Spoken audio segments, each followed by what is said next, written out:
Hello everyone, welcome to MH education lab. MH education ল্যাবে তোমাদের প্রত্যেককে স্বাগত। আমি রাহুল চক্রবর্তী, এমএইচ এডুকেশন ল্যাবের ইতিহাসের এডুকেটর। আজকে এমএইচ এডুকেশন ল্যাবের এই প্ল্যাটফর্মে আমি তোমাদের সাথে আধুনিক ভারত ইতিহাসের যে টপিকটা নিয়ে আলোচনা করব, খুব গুরুত্বপূর্ণ একটা টপিকও বটে। সেই টপিকটা হচ্ছে ইন্ডিয়ান ন্যাশনাল কংগ্রেস, ভারতের জাতীয় কংগ্রেস, যার সময়কালটা হচ্ছে 1885 থেকে 1907। ঠিক আছে, তো এটা নিয়ে আমাদের আজকে সেশন। তো বেসিক্যালি বলে রাখি যে সেটা হচ্ছে জাতীয় কংগ্রেসের প্রতিষ্ঠা নিয়ে যদি আমরা আলোচনা করতে যাই, তো তোমরা এটা মোটামুটি প্রত্যেকেই জানো যে জাতীয় কংগ্রেস প্রতিষ্ঠা যিনি করেছিলেন তার ছবিটা তোমরা দেখতে পাচ্ছ স্ক্রিনে। তার নাম হচ্ছে অ্যালান অক্টাভিয়ান হিউম। এই অ্যালান অক্টাভিয়ান হিউম ইনি হচ্ছেন জাতীয় কংগ্রেসের প্রতিষ্ঠাতা। ঠিক আছে, ইনি হচ্ছেন জাতীয় কংগ্রেসের প্রতিষ্ঠাতা। এই অ্যালান অক্টাভিয়ান হিউমকে বলা হয় father of Indian National Congress. ভারতীয় জাতীয় কংগ্রেসে এনাকে জনক বলা হয়, মনে থাকবে তো। অ্যালান অক্টাভিয়ান হিউমকে কি বলা হয়? Father of Indian National Congress বা ভারতীয় জাতীয় কংগ্রেসের জনক। তার সাথে আরেকটা জিনিসও মনে রাখবে অ্যালান অক্টাভিয়ান হিউম সম্পর্কে, এনাকে বলা হয় ফাদার অফ ইন্ডিয়ান অর্নিথোলজি। আমি এখানটায় লিখে দিচ্ছি, কাইন্ডলি মনে রাখবে, ফাদার অফ ইন্ডিয়ান অর্নিথোলজি। ঠিক আছে, এই অর্নিথোলজি শব্দটা অর্থ কি জানো? এই অর্নিথোলজি শব্দটা অর্থ হচ্ছে তিনি পক্ষী বিশারদ ছিলেন। কি ছিলেন তিনি? বললাম পক্ষী বিশারদ। তো তাকে বলা হয় ভারতের পক্ষী বিশারদ, মানে পক্ষীবিদ্যারও জনক বলা হয় অ্যালান অক্টাভিয়ান হিউমকে। ঠিক আছে, তো অ্যালান অক্টাভিয়ান হিউম নামটা শুনে বুঝতে পারছি ইনি একজন ব্রিটিশ, এবং জাতীয় কংগ্রেস তিনি প্রতিষ্ঠা করেন 1885 সালে। তবে জাতীয় কংগ্রেস প্রতিষ্ঠা তিনি কেন করতে গেলেন এটা নিয়ে আমাদের একটু আলোচনা প্রথমে বলি। দেখো, সেটা হচ্ছে আমরা যে সময়ের ইতিহাসটা পড়ছি মাই ডিয়ার স্টুডেন্টস, সেই সময় ভারতবর্ষে বৈপ্লবিক কর্মকাণ্ড ব্রিটিশ শাসনের বিরুদ্ধে মারাত্মক আকারে বেড়ে গেছে। শুধু বৈপ্লবিক কর্মকাণ্ড বেড়ে গেছে সেটাই বললে ঠিক হবে না, তার সাথে আমরা যে বিষয়টার কথা বলতে পারি যে তোমার সেই সময়টাতে বলতে পারো ব্রিটিশ বিরোধী বিভিন্ন বিদ্রোহ কিন্তু সেই সময়টা সংগঠিত হচ্ছে, এবং সেই বিক্ষোভ বিদ্রোহের সংখ্যা ক্রমেই কিন্তু বেড়ে চলেছে। কারণ ইংরেজ শাসনের বহুবিধ অপশাসনের বিরুদ্ধে, রাজনৈতিক অপশাসন, অর্থনৈতিক অপশাসন, সাংস্কৃতিক অপশাসন, সামাজিক অপশাসন, তার বিরুদ্ধে এখন যদি ভারতীয়রা যেভাবে ইংরেজ সরকারের বিরুদ্ধে ভারতীয়দের বিভিন্ন অসন্তোষ যেভাবে মাথা চাড়া দিয়ে উঠছে, এবং যেভাবে বলতে পারো যে এই ভারতীয়দের অসন্তোষ যেভাবে সেই সময় ইংরেজ শাসনকে যথেষ্ট বিব্রত করছে, এটা বলার অপেক্ষা রাখে না, যথেষ্ট পরিমাণে কিন্তু বিব্রত করছে। এখন এই জায়গাটা থেকে মানে ব্রিটিশ শাসনকে বের করে আনার জন্য অ্যালান অক্টাভিয়ান হিউম ঠিক করলেন যে আমাকে একটা রাজনৈতিক প্রতিষ্ঠান তৈরি করতে হবে, এমন একটা রাজনৈতিক প্রতিষ্ঠান তৈরি করতে হবে যে রাজনৈতিক প্রতিষ্ঠানটা সর্বভারতীয় ক্ষেত্রে ভারতবাসীর এই যে অসন্তোষ, এই যে ক্ষোভ ইংরেজ শাসনের বিরুদ্ধে, এই যে বিক্ষোভ, তার হয়ে প্রতিনিধিত্ব করবে। অর্থাৎ ভারতীয়দের ক্ষোভ, অসন্তোষ, বিক্ষোভগুলো সরাসরি যেন ইংরেজ শাসনকে আক্রমণ করতে না পারে। একটা রাজনৈতিক প্রতিষ্ঠান হোক, সেই রাজনৈতিক প্রতিষ্ঠানের মাধ্যমে সেই ক্ষোভগুলো ব্রিটিশ সরকারের কাছে জানানো হবে। মানে সেই রাজনৈতিক প্রতিষ্ঠানটা সর্বভারতীয় ক্ষেত্রে ভারতীয়দের ব্রিটিশ শাসন সম্পর্কে যা কিছু ক্ষোভ, বিক্ষোভ, অভিযোগ আছে সেটার প্রতিনিধিত্ব করবে। কি বললাম, বুঝতে পেরেছো? এটা অনেকটাই প্রেসার কুকারের সেফটি ভালভের মতো। তোমরা অনেকেই দেখেছো প্রেসার কুকার, সবাই দেখেছো। তো প্রেসার কুকারের ভেতর কি হয়? প্রেসার কুকারের ভেতর যে চাপটা তৈরি হয়, সেই চাপটা যদি না বেরোয় তাহলে কি হতে পারে? তাহলে প্রেসার কুকারটা বাস্ট করে যেতে পারে। কিন্তু প্রেসার কুকারের ভেতর যে সেফটি ভালভ থাকে সেটা কি করে? ওই চাপটাকে কিন্তু বের করে দেয়। তার ফলে কি হয়? প্রেসার কুকারটা কিন্তু বাস্ট হয় না। জাতীয় কংগ্রেস অনেকটাই কিন্তু এই প্রেসার কুকারের সেফটি ভালভের মতোই কিন্তু কাজ করেছিল। মানে অন্তত এই উদ্দেশ্যেই আমাদের এই অ্যালান অক্টাভিয়ান হিউম তিনি কিন্তু এই জাতীয় কংগ্রেসটা প্রতিষ্ঠা করেন। তাহলে এটা আশা করি বুঝতে পেরেছ। এবং অ্যালান অক্টাভিয়ান হিউম 1883 সাল, মানে জাতীয় কংগ্রেসের প্রথম অধিবেশন বসার 2 বছর আগে, 1883 সালে অ্যালান অক্টাভিয়ান হিউম তিনি কলকাতা বিশ্ববিদ্যালয়ের যারা স্নাতক স্তরের স্টুডেন্টস ছিল, সে কলকাতা বিশ্ববিদ্যালয়ের স্নাতকদের উদ্দেশ্যে তিনি একটা স্নাতকদের উদ্দেশ্যে একটা খোলা চিঠি লিখেন, অ্যালান অক্টাভিয়ান হিউম। এবং তিনি যে খোলা চিঠিটা লিখেছিলেন, সেই খোলা চিঠিতে তিনি কিন্তু পরিষ্কার একদম স্পষ্টতই অ্যালান অক্টাভিয়ান হিউম তিনি তিনি একটি সর্বভারতীয় রাজনৈতিক প্রতিষ্ঠান গড়ে তোলার আহ্বান জানান। কলকাতা বিশ্ববিদ্যালয়ের স্নাতক স্তরের যারা শিক্ষার্থী ছিল, তিনি তাদের উদ্দেশ্যে খোলা চিঠিতে এই বার্তাটা পাঠান যে আমাদের এই মুহূর্তে ভারতবর্ষে একটা সর্বভারতীয় রাজনৈতিক প্রতিষ্ঠান গড়ে তোলা খুব জরুরি হয়ে পড়েছে। এবং অ্যালান অক্টাভিয়ান হিউম এরপর যে অর্গানাইজেশনটা গড়ে তুলেছিলেন, সে অর্গানাইজেশনটার নাম ছিল Indian national union. Alan Octavian Hume যে অর্গানাইজেশনটা গড়ে তুলেছিলেন তার নাম ছিল ইন্ডিয়ান ন্যাশনাল ইউনিয়ন। তাহলে প্রথম নাম কিন্তু জাতীয় কংগ্রেস ছিল না। তাহলে এখান থেকে দেখো অনেকগুলো প্রশ্ন আমরা পেয়ে গেলাম। প্রথম প্রশ্ন পেলাম যে জাতীয় কংগ্রেসের প্রতিষ্ঠাতাকে Allan Octavian Hume. Father of Indian ornithology, ভারতীয় পক্ষী বিদ্যার জনক কাকে বলা হয়? Allan Octavian Hume. ঠিক। জাতীয় কংগ্রেসের পূর্ব নাম কি ছিল? Previous name of Indian National Congress.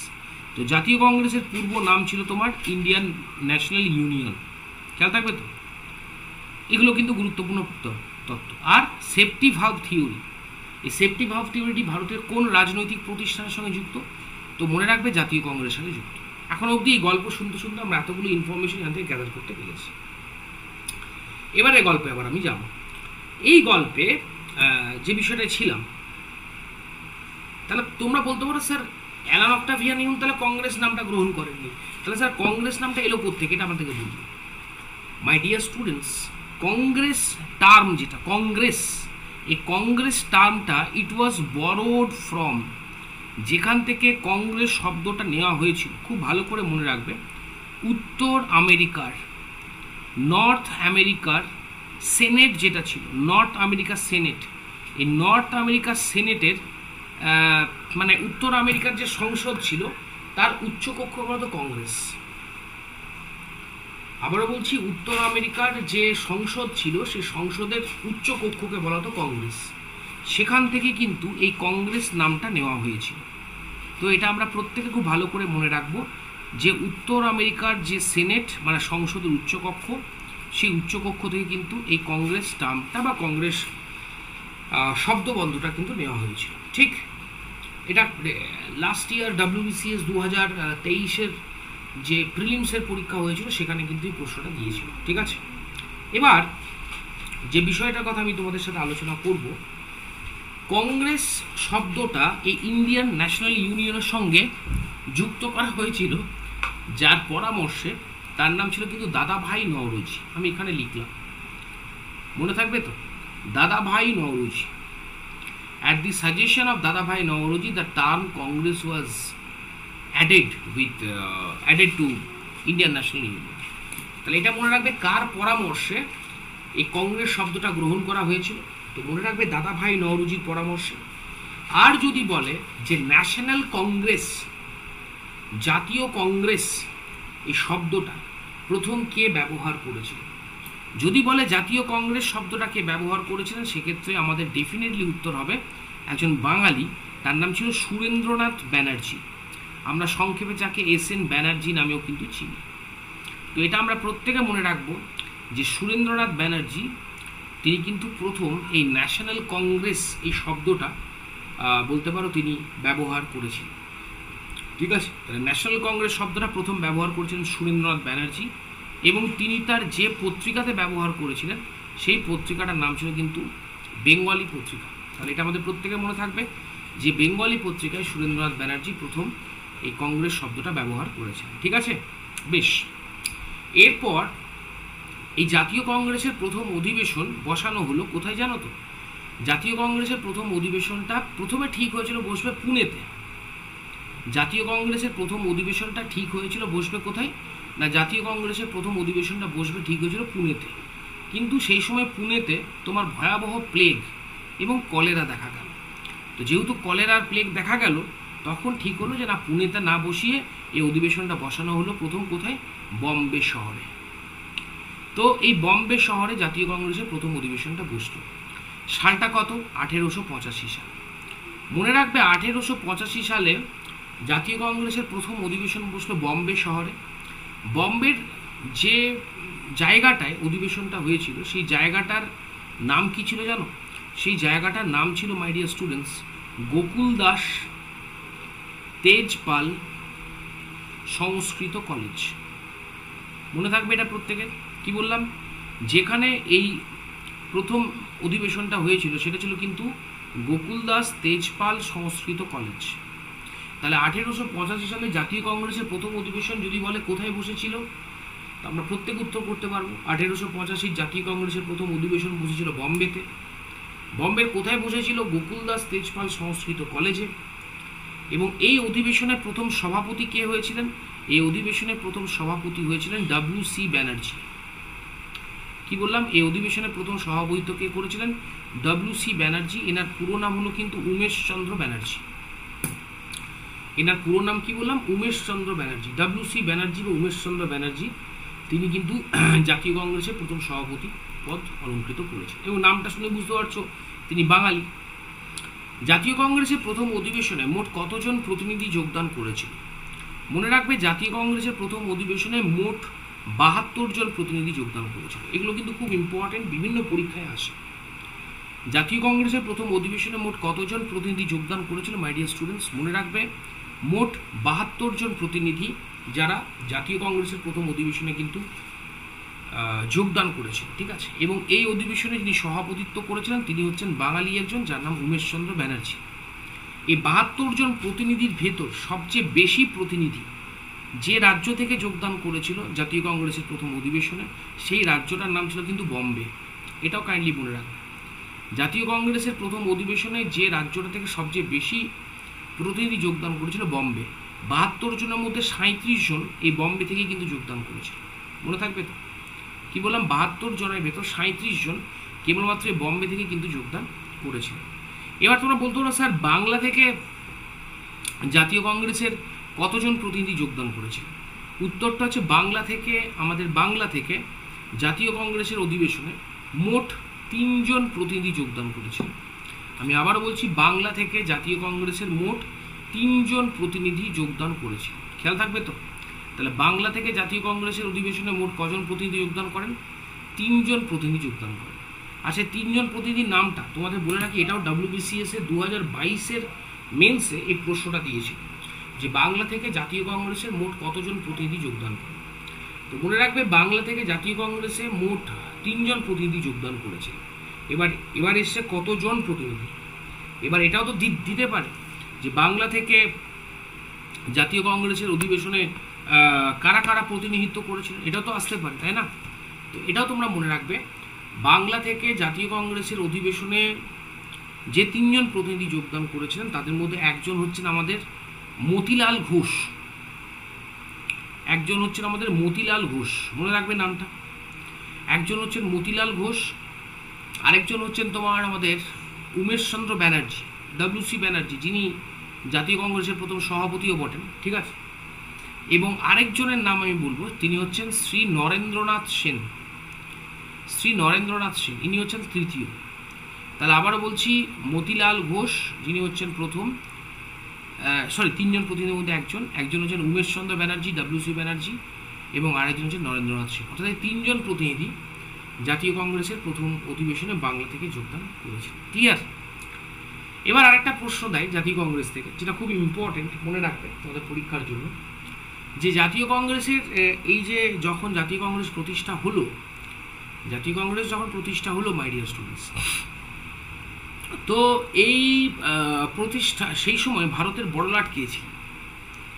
তো মনে রাখবে, আমার এখানে লেখার জায়গা নেই, জায়গাটা লিখলে তোমরা দেখতে পাবে না। তোমরা কাইন্ডলি প্রত্যেকে মনে রাখবে নামটা। তিনি হচ্ছেন লর্ড ডাফরিন। লর্ড ডাফরিন তিনি কিন্তু জাতীয় কংগ্রেস যখন প্রতিষ্ঠা হয় তিনি সেই সময়কার ভারতের বড়লাট ছিলেন, লর্ড ডাফরিন। ঠিক আছে। লর্ড ডাফরিন তিনি কিন্তু জাতীয় কংগ্রেসের প্রতিষ্ঠার সময়কার একজন বড়লাট ছিলেন। ঠিক আছে। তো এই হচ্ছে মোটামুটি জাতীয় কংগ্রেসের প্রতিষ্ঠা এবং জাতীয় কংগ্রেসের প্রথম অধিবেশন সংক্রান্ত বিষয়। দাঁড়াও, এখনো শেষ হয়নি, আরেকটা প্রশ্ন আছে। জাতীয় কংগ্রেস যখন প্রতিষ্ঠা হলো মাই ডিয়ার স্টুডেন্টস, সেই সময় তো জাতীয় কংগ্রেসের প্রথম সভাপতির নাম তো আমরা জেনে গেছি, উমেশচন্দ্র ব্যানার্জি। তো জাতীয় কংগ্রেসের প্রথম অধিবেশনে যখন হলো, সেই সময় জাতীয় কংগ্রেসের প্রথম সাধারণ সম্পাদক কে ছিল? এটা খুব গুরুত্বপূর্ণ। মনে রাখবে, জাতীয় কংগ্রেসের প্রথম অধিবেশনের সাধারণ সম্পাদকের দায়িত্ব যিনি পালন করেছিলেন তার নাম হচ্ছে তোমার অ্যালান অক্টাভিয়ান হিউম। এই যে এও হিউম, এই Alan Octavian Hume, he was the first general secretary, GS. He was the first GS of the Indian National Congress. তিনি হচ্ছেন জাতীয় কংগ্রেসের প্রথম সাধারণ সম্পাদক, অ্যালান অক্টাভিয়ান হিউম। ঠিক আছে, অ্যালান অক্টাভিয়ান হিউম তিনি জাতীয় কংগ্রেসের প্রথম সাধারণ সম্পাদক ছিলেন এবং 1894 সাল পর্যন্ত, মনে রাখবেন, 1894 সাল পর্যন্ত অ্যালান অক্টাভিয়ান হিউম তিনি জাতীয় কংগ্রেসের সাধারণ সম্পাদক হিসেবে কাজ করেছিলেন। 1894 সালে অ্যালান অক্টাভিয়ান হিউম বলতে পারো পাকাপোক্তভাবে তিনি ভারতবর্ষ ছেড়ে চলে যান এবং 1912-তে তিনি মারা যান। ঠিক আছে, এবং 1912-তে যখন অ্যালান অক্টাভিয়ান হিউম মারা গেলেন, 1912-তে যখন অ্যালান অক্টাভিয়ান হিউম মারা গেলেন, তখন তোমার তার মৃত্যুতে একটা শোক প্রস্তাব গৃহীত হয়েছিল। অ্যালান অক্টাভিয়ান হিউমের মৃত্যুতে একটা শোক প্রস্তাব গৃহীত হয়েছিল, আর সেই শোক প্রস্তাবটা তোমার নেওয়া হয়েছিল 1912-র জাতীয় কংগ্রেসের কাঁকিনাড়া অধিবেশনে। সেই শোক প্রস্তাবটা নেওয়া হয়েছিল জাতীয় কংগ্রেসে 1912-র কাঁকিনাড়া বলে যে অধিবেশনটা হয়েছিল, সেই কাঁকিনাড়া সেশন। তো এটা তোমরা দয়া করে প্রত্যেকে মনে রাখবে যে 1912-তে ঠিক আছে অ্যালান অক্টাভিয়ান হিউমের মৃত্যু হয়। এবং এটা পরীক্ষায় দেয় অনেক সময় যে জাতীয় কংগ্রেসের যে অধিবেশনে অ্যালান অক্টাভিয়ান হিউমের মৃত্যুতে তোমার হচ্ছে যে শোক প্রস্তাব গৃহীত হয়েছিল, সেটা কোন অধিবেশন না 1912-র কাঁকিনাড়া অধিবেশন। ঠিক, আশা করি এই অবধি মোটামুটি জাতীয় কংগ্রেসের প্রথম অধিবেশন সংক্রান্ত বিষয়গুলো তোমরা প্রত্যেকে বুঝতে পেরেছো। নেক্সট, এবার জাতীয় কংগ্রেসের যে তত্ত্বটা, মানে ওই সেফটি ভালভ থিওরি তত্ত্ব, এই তত্ত্বটা নিয়ে একটু আমি আলোচনা করব। তো আমি প্রথমেই তোমাদেরকে বলে দিয়েছি যে সেফটি ভালভ থিওরি ব্যাপারটা কি। আশা করি তোমরা প্রত্যেকে বুঝতে পেরেছো। এই সেফটি ভালভ থিওরি শব্দটা প্রথম ব্যবহার করেছিলেন আমাদের অ্যালান অক্টাভিয়ান হিউম, মানে যিনি জাতীয় কংগ্রেসের প্রতিষ্ঠাতা। তিনি কিন্তু প্রথম এই টার্মটা ইউজ করেছিলেন। পরবর্তীকালে যখন অ্যালান অক্টাভিয়ান হিউমের ওপর তার আত্মজীবনী রচনা করলেন, যার নাম হচ্ছে উইলিয়াম ওয়েডারবার্ন। এই উইলিয়াম ওয়েডারবার্ন তিনি অ্যালান অক্টাভিয়ান হিউমের ওপর যখন আত্মজীবনী রচনা করলেন, এবং সেই আত্মজীবনীটা প্রকাশ পেল 1913-তে। যে আত্মজীবনীটা প্রকাশ পেল কত সালে? 1913-তে। মানে হিউম মারা গেছেন 1912-তে, আর উইলিয়াম ওয়েডারবার্ন অ্যালান অক্টাভিয়ান হিউমের ওপর তার উপর একটা বায়োগ্রাফিক্যাল টেক্সট রচনা করলেন, and that text was published in the year of the 1913। এই টেক্সটেই কিন্তু প্রথম এই তোমার সেফটি ভালভ তত্ত্বটার কথা কিন্তু বললেন আমাদের উইলিয়াম ওয়েডারবার্ন। এই বইতে তিনি কিন্তু প্রথম উইলিয়াম ওয়েডারবার্ন কি বললাম সেফটি ভালভ থিওরির কথা বললেন। সেফটি ভালভ মানে ওই প্রেসার কুকারের সেফটি ভালভ, অর্থাৎ সেখানে হিউমের বক্তব্যটা ছিল খুব স্পষ্ট। উইলিয়াম ওয়েডারবার্নের বক্তব্য খুব পরিষ্কার যে জাতীয় কংগ্রেসের প্রতিষ্ঠার আসল উদ্দেশ্য ছিল ভারতীয়দের ক্ষোভ, বিক্ষোভ, অসন্তোষ বা বিদ্রোহ থেকে ইংরেজ শাসনকে বাঁচানো। তাই জন্য জাতীয় কংগ্রেস ভারতীয়দের ক্ষোভ, বিক্ষোভ, অসন্তোষ আর ওদিকে ব্রিটিশ শাসন, তার মাঝখানে একটা বাফার বা একটা সেফটি ভালভ হিসেবে কাজ করতে চেয়েছিল। তো যখন এই তত্ত্বটা প্রকাশ পেল, তখন বলতে পারো তামাম ভারতবর্ষের রাজনৈতিক নেতা যারা ছিলেন বা নেতৃত্ব যারা ছিলেন, তারা কিন্তু এটা নিয়ে ভীষণ সমালোচনা শুরু করলেন। মনে রাখবে যে বিখ্যাত জাতীয়তাবাদী নেতা অ্যালান অক্টাভিয়ান, মানে জাতীয় কংগ্রেসের সেফটি ভালভ থিওরিকে কঠোরভাবে সমালোচনা করেছিলেন, তার নাম হলো কিন্তু লালা লাজপত রায়। খুব ভালো করে এটা মনে রাখবে যে লালা লাজপত রায় তিনি কিন্তু এই সেফটি ভালভ থিওরিটাকে নিয়ে জাতীয় কংগ্রেসকে খুব ক্রিটিসাইজ করছেন, কঠোরভাবে তিনি কিন্তু সমালোচনা করছেন। এবং তার সমালোচনা করার যে মূল জায়গাটা হচ্ছে, তিনি বলছেন এই সেফটি ভালভ থিওরিকে তিনি বেসিক্যালি ফিগার আউট করতে চাইছেন অ্যাজ আ কনস্পিরেসি থিওরি। কি বললাম? তিনি সেফটি ভালভ থিওরিকে ফিগার আউট করছেন অ্যাজ আ কনস্পিরেসি থিওরি। একটা এই সেফটি ভালভ তত্ত্বটা ছিল একটা ষড়যন্ত্রমূলক তত্ত্ব। ঠিক আছে, এটা কিন্তু মানে লালা লাজপত রায় বলছেন। পরবর্তীকালে আরও একজন মার্কসিস্ট ঐতিহাসিক, যিনি আমাদের ভারতে থাকতেন না, যিনি ইংল্যান্ডের কমিউনিস্ট পার্টির সদস্য ছিলেন, রজনীপাম দত্ত। এই রজনীপাম দত্ত তার ইন্ডিয়া টুডে বলে যে তোমার তার যে ইন্ডিয়া টুডে বলে যে রজনীপাম দত্তের যে ইসেটা ছিল তোমার তার প্রবন্ধ আর্টিকেল যেটা ছিল, তিনি সেখানে কিন্তু সেফটি ভালভ থিওরির কথা তিনিও কিন্তু তুলে ধরেন এবং জাতীয় কংগ্রেসকে বলতে পারে সেফটি ভালভ থিওরির মাধ্যমে তিনি কিন্তু তুলোধনা করেন, ঠিক আছে, মানে কঠোরভাবে তুলোধনা করেন বা সমালোচনা করেন। তো এই দুটো পরীক্ষায় কিন্তু আসে। একটা হচ্ছে যে বিখ্যাত জাতীয়তাবাদী নেতা সেফটি ভালভ থিওরি নিয়ে জাতীয় কংগ্রেসের সমালোচনা করলেন, তার নাম কি? তার নাম হচ্ছে লালা লাজপত রায়। মনে রাখবে যে লালা লাজপত রায় কংগ্রেসের এই সেফটি ভালভ থিওরিকে একটা কনস্পিরেসি থিওরি বলে অভিহিত করেছেন।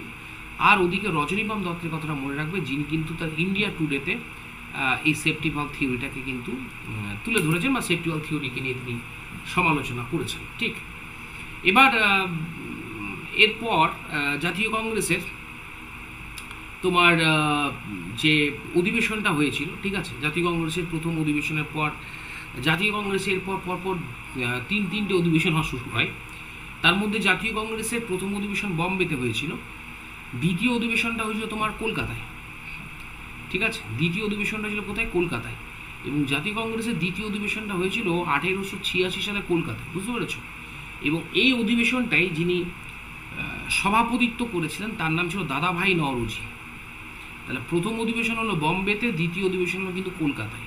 খুব ভালো করে বিষয়টা দেখো, সভাপতিত্ব করছেন দাদাভাই নওরোজি, যিনি জাতিতে কিন্তু একজন পার্সি, ঠিক, বেশ।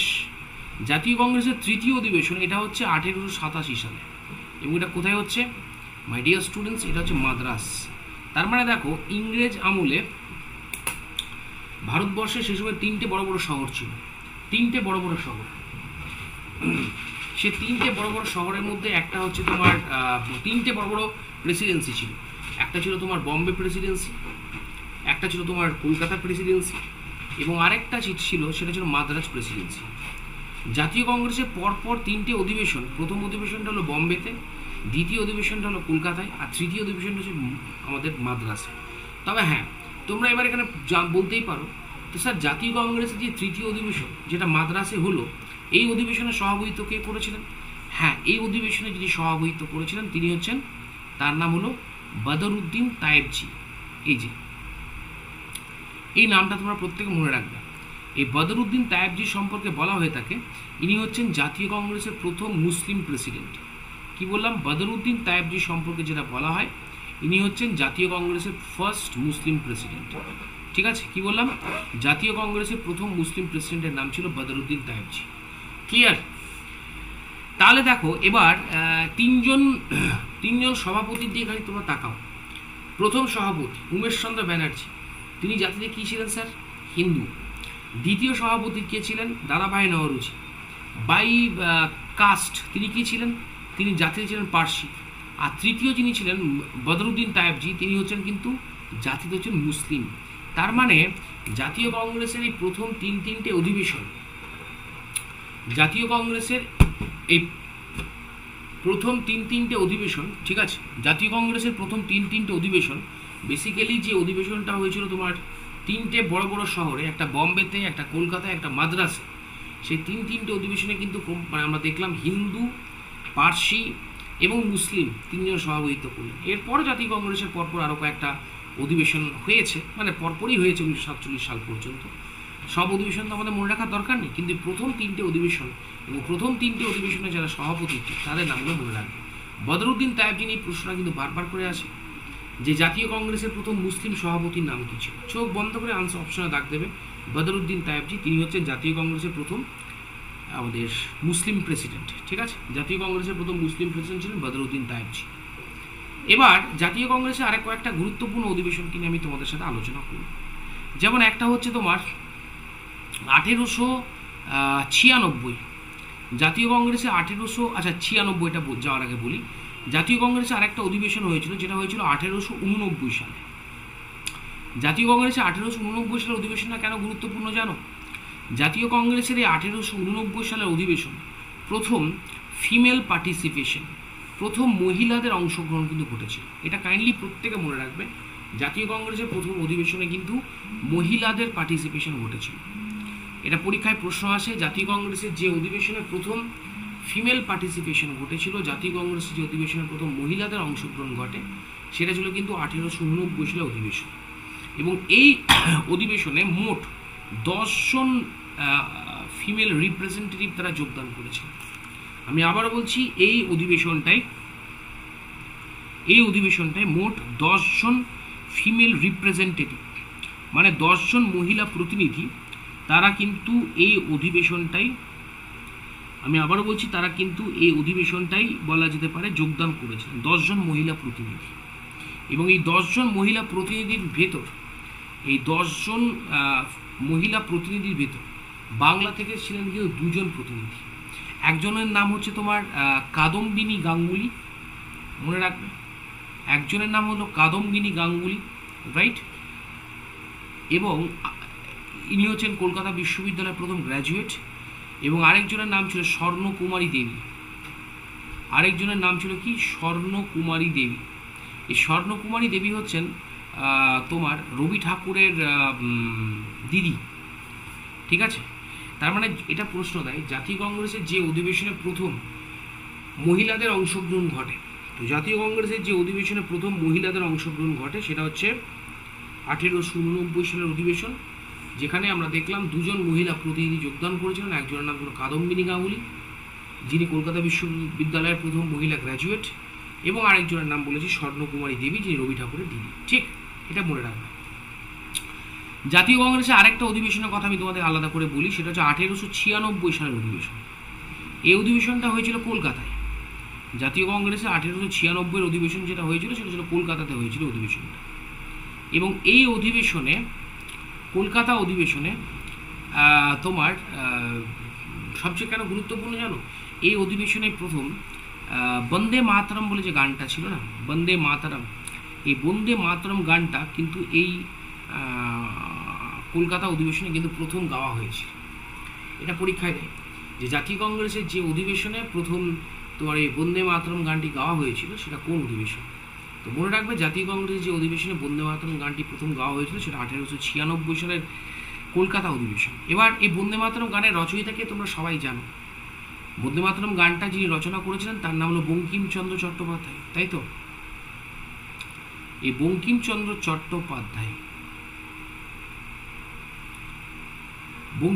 চট্টোপাধ্যায় তিনি কিন্তু আমরা বলতে পারি এই বন্দে মাতরম গানটা প্রথম রচনা করেছিলেন। এবং বঙ্কিমচন্দ্র চট্টোপাধ্যায়ের বন্দে মাতরম গানটা কোন বইতে প্রকাশ পেয়েছিল এটাও পরীক্ষায় দেয়। মনে রাখবে, যে বইটা প্রকাশ পেয়েছিল সেই বইটার নাম ছিল আনন্দমঠ।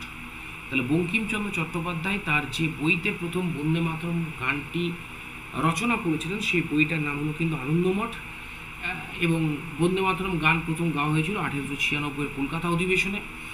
আর গানটাকে কি গেয়েছিলেন জানো, বন্দে মাতরম গানটা, যিনি বন্দে মাতরম গানটা গেয়েছিলেন তিনি হচ্ছেন আমাদের প্রাণের ঠাকুর রবীন্দ্রনাথ ঠাকুর।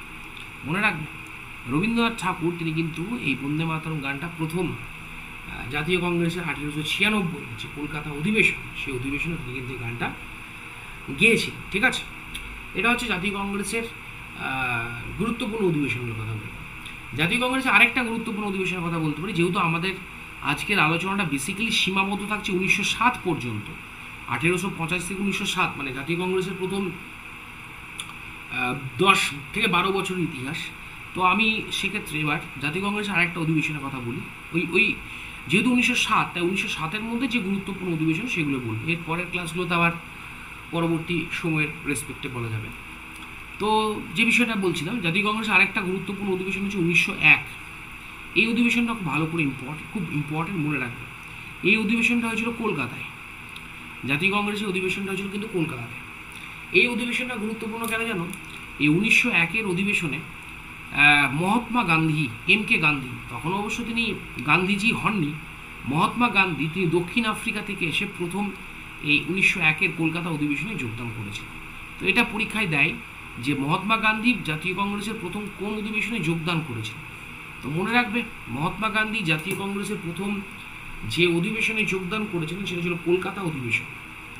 আমি কিন্তু এখানে বলছি না যে সভাপতি হয়েছে, এটা অনেকে ভুল করে, কর্ণাটকে বেলগাঁও অধিবেশন না। আমি কিন্তু সেটা বলছি না, আমি বলতে চাইছি যে মহাত্মা গান্ধী জাতীয় কংগ্রেসের কোন অধিবেশনে প্রথম যোগদান করেছিল। যদি এটা আসে তাহলে এটা অবভিয়াসলি মনে রাখবে যে জাতীয় কংগ্রেসের যে অধিবেশনে মহাত্মা গান্ধী প্রথম যোগদান করেছিলেন সেই অধিবেশনটা হচ্ছে তোমার আমাদের কলকাতা অধিবেশন, এবং এই অধিবেশনটা হয়েছিল কিন্তু আমরা বলতে পারি 1901 সাল নাগাদ। ঠিক আছে, 1901 সাল নাগাদ। ঠিক আছে, বেশ।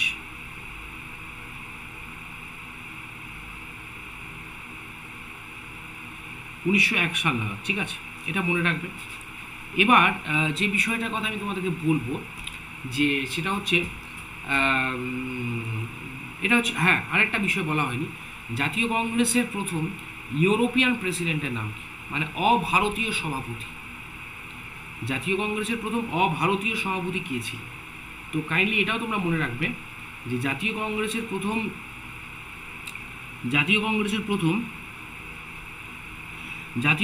প্রথম অভারতীয় সভাপতি হিসেবে আমরা যার কথা বলতে পারি, ঠিক আছে, জাতীয় কংগ্রেসের প্রথম অভারতীয় সভাপতি হিসেবে আমরা যার কথা বলতে পারি তার নাম হচ্ছে তোমার জর্জ ইউল। এই জর্জ ইউলের নামটা আমি এখানটায় লিখছি। ঠিক আছে, জর্জ ইউল মনে রাখবে। এই জর্জ ইউল ইনি হচ্ছেন জাতীয় কংগ্রেসের প্রথম, কি বললাম, অভারতীয় সভাপতি।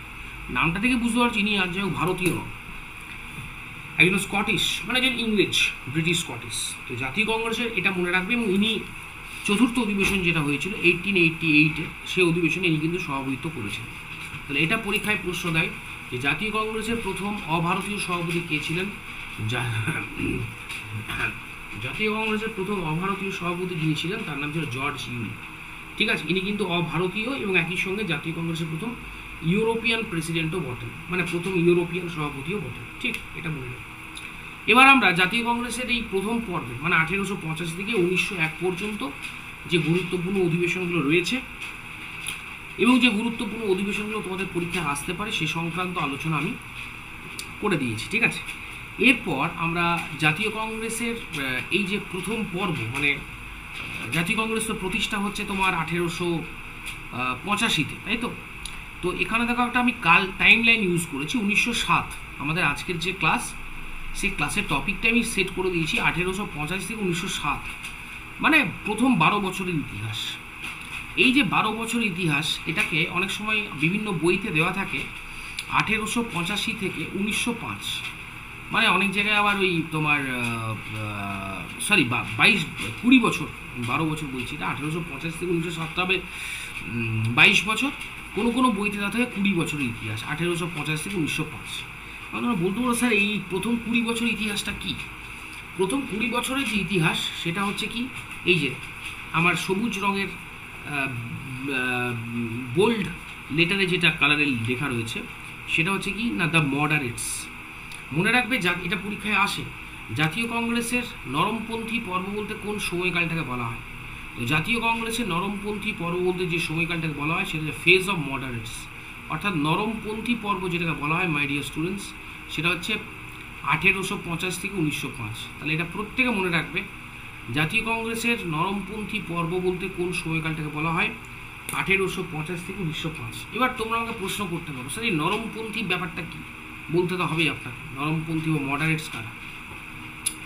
দেখো জাতীয় কংগ্রেসের নরমপন্থী কারা, এটা নিয়ে যদি আমি তোমাদের সঙ্গে আলোচনা করতে যাই, তো একটা বিষয় প্রথমত বলে রাখি যে এই যে মডারেটস যারা, এই যে নরমপন্থী, এনারা কিন্তু এই 1885 থেকে 1905, মানে জাতীয় কংগ্রেসের যে প্রথম 20 বছরের যে রাজনীতি, সেই রাজনীতিকে কিন্তু এনারা সম্পূর্ণভাবে কন্ট্রোল করেছিলেন বা নিয়ন্ত্রণ করেছিলেন।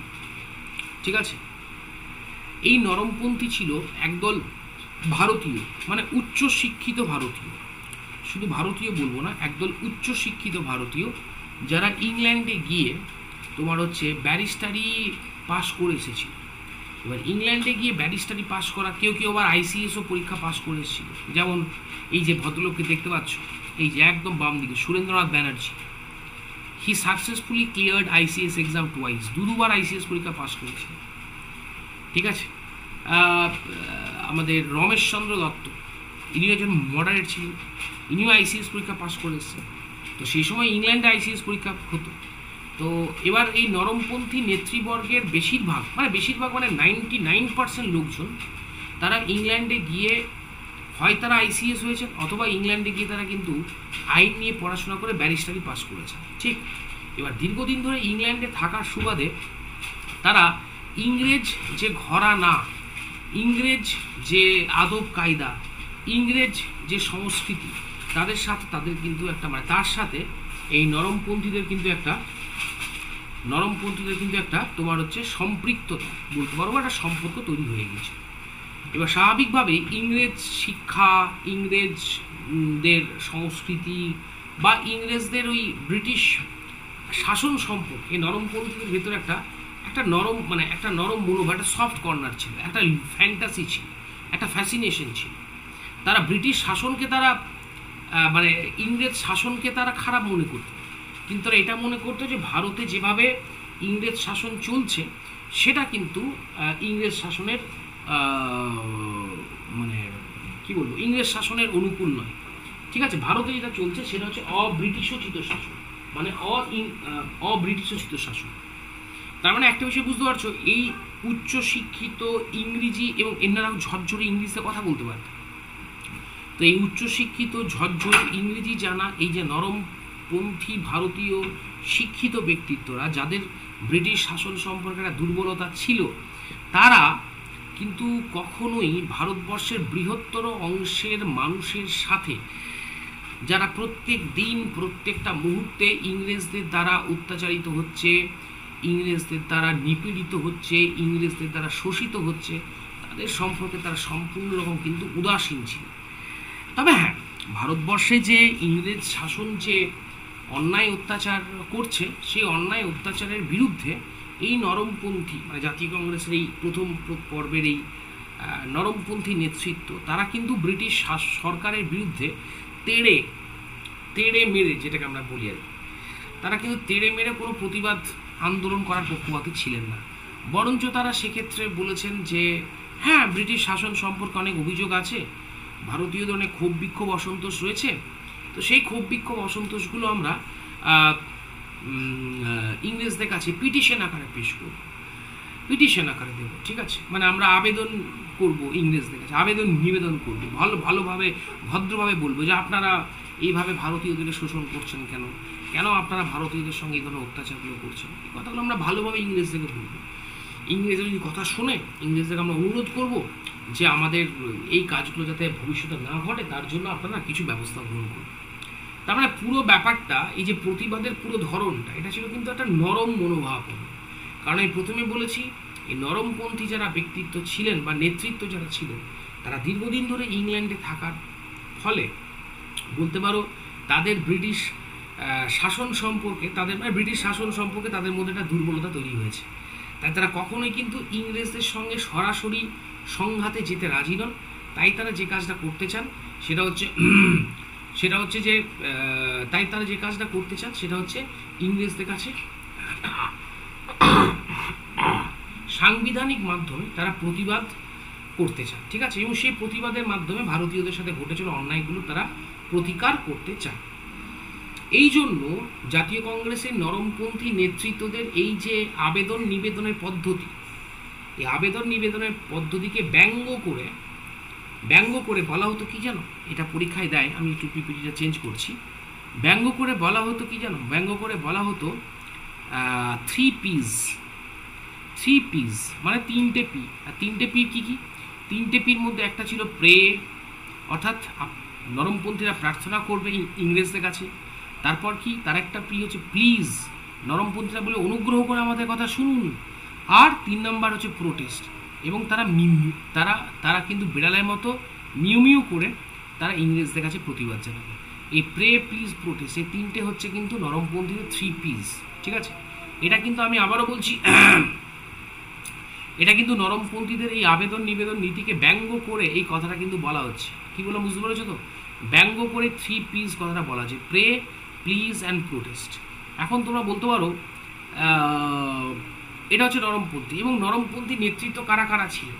দেখো, নরমপন্থী নেতৃত্বের মধ্যে ছিলেন তোমার আমাদের গোপাল কৃষ্ণ গোখলে, সুরেন্দ্রনাথ ব্যানার্জি, ফিরোজ শাহ মেহতা, বদরুদ্দিন তায়েবজি, রমেশচন্দ্র দত্ত, আনন্দমোহন বসু, ঠিক আছে, তারপর তোমার রহিমাতুল্লাহ সায়ানি, মানে জাতীয় কংগ্রেসের প্রথম পর্বের যতজন নেতা তোমরা দেখতে পাও, তারা প্রত্যেকেই কিন্তু বলা যেতে পারে এই নরমপন্থী মনোভাবাপন্ন লোক ছিল, ঠিক আছে, এটুকু তোমরা মনে রাখবে। তারা প্রত্যেকে কিন্তু নরমপন্থী মনোভাবাপন্ন লোক ছিল। তাহলে স্যার এই যদি একটা সবসময় কথা আছে না যে পজিটিভ যেমন থাকবে তেমন তার নেগেটিভও দিক থাকবে, ধনাত্মক যেমন থাকবে তেমন তার ঋণাত্মক দিকও থাকবে। তার মানে কি স্যার জাতীয় কংগ্রেসে যদি নরমপন্থী থেকে থাকে তাহলে কি স্যার তাদের উল্টো দিকে কি কোনো এক্সট্রিমিস্ট বা চরমপন্থীর মনোভাবাপন্ন লোক ছিল? হ্যাঁ ছিল। জাতীয় কংগ্রেসের প্রথম এই সময়টাতে 1885 থেকে 1905 এই সময়কালটার ভেতর যদি বলো চরমপন্থী কারা কারা ছিল, তো চরমপন্থীদের তার নামের তালিকাটা কিন্তু নরমপন্থীদের মতো অতটা দীর্ঘ নয়। চরমপন্থীদের 3 জন নেতার নাম খুব ভালো করে মনে রাখবে। সেই 3 জন নেতাকে একত্রে বলা হয় লাল, বাল, পাল। এবং আশা করি তোমরা প্রত্যেকেই জানো এখানে লাল মানে বলা হচ্ছে লালা লাজপত রায়, বাল মানে হচ্ছে বাল গঙ্গাধর তিলক, আর পাল মানে হচ্ছে বিপিন চন্দ্র পাল। মোটামুটিভাবে জাতীয় কংগ্রেসের প্রথম 20 বছরের ইতিহাসে এই 3 জনই ছিলেন চরমপন্থী। পরবর্তীকালে অবশ্য চরমপন্থী নেতা হিসেবে অরবিন্দ ঘোষেরও কিন্তু আমরা যোগদানটা দেখতে পাই। অরবিন্দ ঘোষ তিনিও কিন্তু পরবর্তীকালে জাতীয় কংগ্রেসের চরমপন্থী নেতা হিসেবে তিনি তার নাম করেন, ঠিক আছে। আর বাকি যারা বললাম তার মধ্যে গোপাল কৃষ্ণ গোখলে, এই গোপাল কৃষ্ণ গোখলে সম্পর্কে তোমরা এটা মনে রাখবে যে গোপাল কৃষ্ণ গোখলেকে বলা হয় মহাত্মা গান্ধীর, তিনি হচ্ছেন রাজনৈতিক গুরু, the political Guru of Mahatma Gandhi, তার নাম কিন্তু গোপাল কৃষ্ণ গোখলে। এবং এই গোপাল কৃষ্ণ গোখলে তিনি হচ্ছেন কিন্তু জাতীয় কংগ্রেসের একজন অত্যন্ত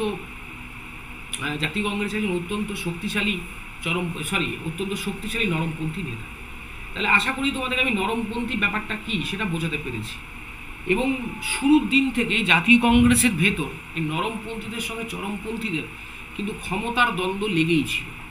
নরমপন্থীদের এই যে নীতি, মানে নরমপন্থীদের এই যে তোমার আবেদন নিবেদন নীতি, বা এই যে মিউ করে ইংরেজদের কাছে গিয়ে ভারতীয়দের সমস্যার সমাধান করুন, এই জাতীয় তারা যে বক্তব্যগুলো আবেদন নিবেদন নীতির মাধ্যমে পেশ করত, কারণ নরমপন্থীরা মনে করতো, আবারও বলছি, তারা মনে করতো যে না, ইংরেজদের সঙ্গে সরাসরি সংঘাতে যাওয়া আমাদের উচিত নয়, কারণ ইংরেজ শাসন মোটেও খারাপ নয়। ভারতে যে ইংরেজ শাসনটা চলছে সেটা কিন্তু আসলে ইংরেজ শাসনের উপযোগী নয়। কি বললাম বুঝতে পেরেছো তো? তো আমি তার এক্সাম্পল একটা দিই। যেমন ধরো আনন্দমোহন বসু তিনি 1898 সালে জাতীয় কংগ্রেসে যখন সভাপতি হচ্ছেন, তিনি সভাপতির ভাষণে পরিষ্কার বলছেন যে কি বলছেন জানো তো? বলছেন the educated class are not the the educated class are the friends of the British, not the force of the British. Bangla করলে দাঁড়ায়, আনন্দমোহন বসু বলছেন ভারতের যে শিক্ষিত সম্প্রদায়, এই শিক্ষিত সম্প্রদায় কিন্তু ইংরেজদের শত্রু নয়, বরঞ্চ তারা কিন্তু ইংরেজদের বন্ধু। আচ্ছা, দাদাভাই নওরোজি তিনি জাতীয় কংগ্রেসের সভাপতি হিসেবে তিনি many blessings of the British rule, Bangla করলে দাঁড়ায় ইংরেজ শাসনের বহুবিধ ব্লেসিংস, আশীর্বাদগুলো তিনি তুলে ধরেছেন। তারপরে এখান থেকে তোমরা বুঝতে পারছো যে জাতীয় কংগ্রেসের যারা নরমপন্থী ছিলেন তাদের কিন্তু ইংরেজ শাসনের প্রতি একটা লিগাসি বা ফ্যাসিনেশন সেটা কিন্তু ছিল। আর সেই কারণের জন্য চরমপন্থীরা কিন্তু নরমপন্থীদেরকে তোমার ব্যঙ্গ বিদ্রুপ করতে ছাড়েনি। জাতীয় কংগ্রেসের প্রতি বছর যে অধিবেশনগুলো বসতো, সেই অধিবেশনগুলোকে তারা ব্যঙ্গ বিদ্রুপ করতেন। যেমন ধরো আমি বলি অশ্বিনী কুমার দত্ত, এই অশ্বিনী কুমার দত্তের নামটা মনে রাখবে। এই অশ্বিনী কুমার দত্তকে বলা হয় নোয়াখালীর গান্ধী, এটা পরীক্ষায় দেয়, এটা পরীক্ষায় আসে, ঠিক আছে। নোয়াখালীর গান্ধী কাকে বলা হয় মনে রাখবে? অশ্বিনী কুমার দত্তকে। এই অশ্বিনী কুমার দত্ত তিনি একটা অর্গানাইজেশন প্রতিষ্ঠা করেছিলেন অশ্বিনী কুমার দত্তের। সেই অর্গানাইজেশনের নাম হচ্ছে স্বদেশ বান্ধব সমিতি। আবারও বলছি যে অর্গানাইজেশনের নাম হচ্ছে কি নাম বললাম? স্বদেশ বান্ধব সমিতি। তিনি একটা অর্গানাইজেশন প্রতিষ্ঠা করেন যেটার নাম ছিল স্বদেশ বান্ধব সমিতি। তো কাইন্ডলি এটা প্রত্যেকে মনে রাখবে। অশ্বিনী কুমার দত্ত তিনি বরিশালের, তিনি অ্যাকচুয়ালি আমাদের বরিশালের লোক ছিলেন, ঠিক আছে। তো অশ্বিনী কুমার দত্ত তিনি তোমার হচ্ছে যে ওই আহ, যেটা বলছিলাম, হ্যাঁ তিনি জাতীয় কংগ্রেসের এই নরমপন্থীদের অধিবেশনকে অমরাবতীতে যখন জাতীয় কংগ্রেসের অধিবেশনটা বসেছিল অমরাবতীতে, সেই অধিবেশনে তিনি কিন্তু অমরাবতী অধিবেশনটাকে তিনি ব্যঙ্গ করে কি বলেছিলেন জানো? তিনি অমরাবতী অধিবেশনটাকে ব্যঙ্গ করে বলেছিলেন যে সেটা হচ্ছে 3 দিনের তামাশা। কি নাম বললাম, কি বলেছিলেন তিনি? তিনি বলেছিলেন কিন্তু 3 দিনের তামাশা, এটা মনে রাখবে প্রত্যেকে। অমরাবতী অধিবেশনকে তিনি ব্যঙ্গ করে বলেছিলেন 3 দিনের তামাশা। এর পাশাপাশি বঙ্কিমচন্দ্র চট্টোপাধ্যায়ও কিন্তু জাতীয় কংগ্রেসের যারা নরমপন্থী তাদের এই দাবি দাওয়াকে তিনি কিন্তু, মানে বঙ্কিমচন্দ্র চট্টোপাধ্যায় তিনি রাজনৈতিক ভিক্ষাবৃত্তি বলে অভিহিত করছেন, ঠিক আছে? কিংবা বলতে পারো যে তোমার হচ্ছে যে বিজি তিলক, তিনি চরমপন্থী, তিনিও কিন্তু নরমপন্থী থেকে তীব্র সমালোচনা করছেন। এবং বিজি তিলকের বক্তব্য খুব স্পষ্ট, খুব পরিষ্কার যে নরমপন্থীরা আসলে এই যে প্রতি বছর বছর কংগ্রেসের অধিবেশন হচ্ছে, এটা একটা পিকনিকের মতো, ঠিক আছে? তাদের আর কি ওই একটা রিইউনিয়ন হচ্ছে, একটা তাদের তোমার হচ্ছে যে তাদের প্রতি বছর একটা করে ইউনিয়ন হয়, মানে রিইউনিয়ন হয়। এবং বলছেন যে নরমপন্থীরা হচ্ছে ওই ব্যাঙের মতো, ব্যাঙ যেমন হয় না, যখন বর্ষাকাল আসে তখন ব্যাঙ কী করে, আওয়াজ করে। তো তিনি বলছেন নরমপন্থীরা বছরে অধিবেশনগুলোতে একবার করে অধিবেশনে কিন্তু croaking like a frog in a year. তো এইভাবে জাতীয় কংগ্রেসের প্রথম দিন থেকে নরমপন্থীদের সঙ্গে চরমপন্থীদের একটা গোষ্ঠী দ্বন্দ্ব কিন্তু শুরু হয়। আর এই গোষ্ঠী দ্বন্দ্বটা মূলত ছিল বলতে পারো ক্ষমতা দখল, মানে জাতীয় কংগ্রেসের উপর কার নিয়ন্ত্রণ থাকবে, কোন পক্ষ জাতীয় কংগ্রেসকে নিয়ন্ত্রণ করবে, মূলত এই বিষয়টা নিয়ে কিন্তু এই দ্বন্দ্বটা শুরু হয়। তাহলেও কিন্তু 1850 থেকে 1905 এই সময়ের ভেতর আমরা দেখতে পেলাম যে জাতীয় কংগ্রেসের নরমপন্থীদের প্রতিপত্তি কিন্তু ছিল। এবং জাতীয় কংগ্রেসের নরমপন্থীরা এই সময় কিন্তু ইংরেজদের কাছে বেশ কয়েকটা দাবি তারা পেশ করেছিল। সেই দাবিগুলো দেখতে পাচ্ছ আমার পিপিটিতে দেওয়া রয়েছে, সেই দাবিগুলো একটু তোমাদের কাছে তুলে ধরি। 1, জনগণের শিক্ষা ও জনমত সংগঠিত করে জনগণকে তাদের অধিকার সম্পর্কে সচেতন করা। কার্যনির্বাহী পরিষদ এবং লন্ডনে ভারতীয় কাউন্সিলে ভারতের প্রতিনিধিত্ব করা। আইন পরিষদের সংস্কার করা। বিচার বিভাগ থেকে কার্যনির্বাহী বিভাগ, মানে ওই জুডিশিয়াল থেকে এক্সিকিউটিভকে পৃথক করা। তারপরে তোমার যেটা ছিল ভূমি রাজস্ব কর হ্রাস এবং কৃষক নিপীড়নের অবসান, ঠিক আছে? তারপরে হচ্ছে 1892 সালের পর এই স্লোগানটা তারা তোলে, প্রতিনিধিত্ব ছাড়া কর নয়। তারপরে স্লোগানটা ছিল সেনাবাহিনীর উপর থেকে খরচ কমানো হোক, মানে ইংরেজরা বিভিন্ন দেশে তোমার যে সামরিক অভিযানগুলো করতো, সেই সামরিক অভিযানে বিপুল পরিমাণ একটা কিন্তু খরচ হতো। তো নরমপন্থী দাবি করলো যে মিলিটারি এক্সপেন্ডিচার কিন্তু কমাতে হবে। তারপরে তারা যে দাবিটা করলো সেটা হচ্ছে চিনির ওপর লবণের শুল্ক বাতিল করা। আচ্ছা, এবং একই সঙ্গে সেই সময় কিন্তু আইসিএস পরীক্ষা হতো, বুঝতে পেরেছো? এবং এই আইসিএস পরীক্ষাটা বেসিক্যালি ইংল্যান্ডে হতো। এখন ভারতীয়দের পক্ষে ইংল্যান্ডে গিয়ে ইংরেজদের সঙ্গে পরীক্ষায় বসাটা রীতিমতো কিন্তু একটা কঠিন ব্যাপার ছিল।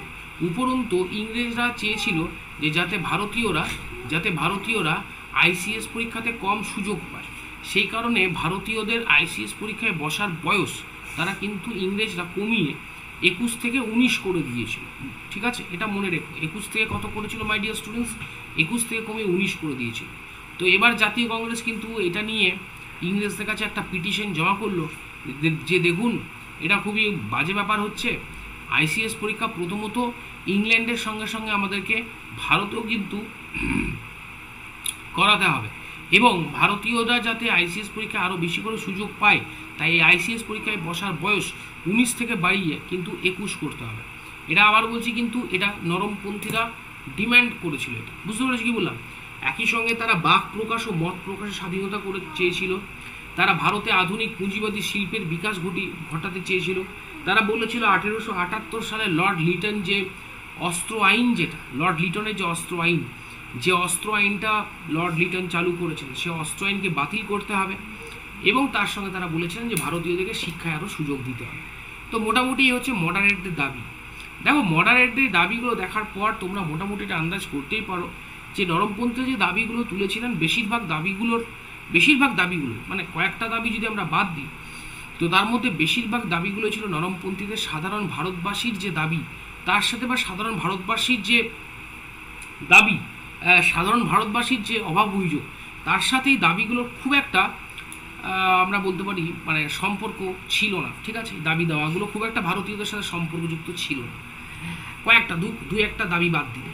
তো স্বাভাবিকভাবে বৃহত্তর ভারতবর্ষের মাস লিডার যেটাকে বলে, জনগণের নেতা, সেভাবে কিন্তু নরমপন্থীরা তারা নিজেদেরকে কিন্তু প্রতিষ্ঠা করতে পারেননি।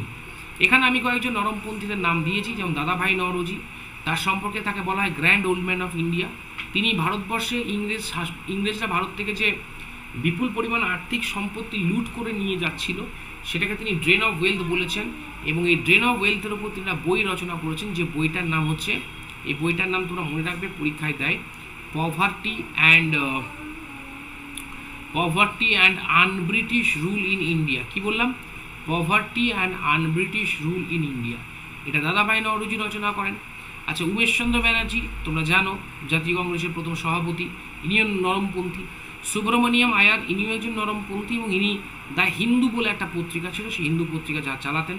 গোপাল কৃষ্ণ গোখলেকে আমি আগেই বলেছি, মহাত্মা গান্ধী, তিনি রাজনৈতিক গুরু, এবং তিনি একটা অর্গানাইজেশন প্রতিষ্ঠা করেছিলেন, যে অর্গানাইজেশনটার নাম ছিল servants of the India society. Surendranath Banerjee, মনে রাখবে, সুরেন্দ্রনাথ ব্যানার্জিকে রাষ্ট্রগুরু বলা হতো, এবং একই সঙ্গে তাকে ভারতীয় বার্ক বলা হতো। তিনি কিন্তু তোমার ভারত সভা, বা আমরা যেটাকে বলতে পারি ইন্ডিয়ান অ্যাসোসিয়েশন, এই ভারত সভা তিনি প্রতিষ্ঠা করেছিলেন। এবং আরেকটা জিনিসও মনে রাখবে, যে সুরেন্দ্রনাথ ব্যানার্জি তিনি একটা পত্রিকা চালাতেন, খুব গুরুত্বপূর্ণ একটা পত্রিকা, তার নাম ছিল বেঙ্গলি পত্রিকা। এই বেঙ্গলি পত্রিকাটার নাম অনেক সময় পরীক্ষায় আসে, যে বেঙ্গলি পত্রিকাটা কে সম্পাদনা করতেন, সেটা হচ্ছে কিন্তু সুরেন্দ্রনাথ ব্যানার্জি, ঠিক আছে। এরপর এই সময়ের ভেতর একটা গুরুত্বপূর্ণ ঘটনা যেটা, সেটা বঙ্গভঙ্গ। তো আমি তোমাদের বলে রাখি, বঙ্গভঙ্গের পুরো কনসেপ্টটা আমি আজকের সেশনে আলোচনা করব না।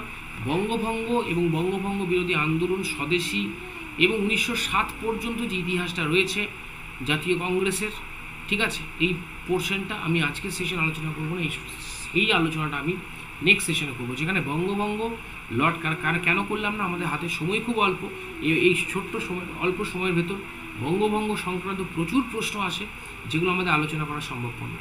তাই আজকের সেশন এখানে শেষ করলাম। এর পরের যে টপিকটা হবে সেটা কিন্তু শুরু হবে বঙ্গভঙ্গ থেকে আপ টু একেবারে 1907-এর সুরাট অধিবেশন পর্যন্ত, এবং সেখানে লর্ড কার্জনেরও আমরা ভূমিকা নিয়ে কিছুটা হলেও কিন্তু আলোচনা করব। যাই হোক মাই ডিয়ার স্টুডেন্টস, আমাদের আজকের সেশন এই পর্যন্ত। নেক্সট সেশন তোমাদের সাথে শুরু হবে বঙ্গভঙ্গ থেকে 1907 পর্যন্ত। আর এই জায়গাটায় প্রচুর ইনফরমেশন আছে, যে ইনফরমেশনগুলো কিন্তু পরীক্ষায় আসে, তাই ওটা দিয়ে আমরা নেক্সট সেশনটা শুরু করব। ভালো থেকো সবাই, ধন্যবাদ।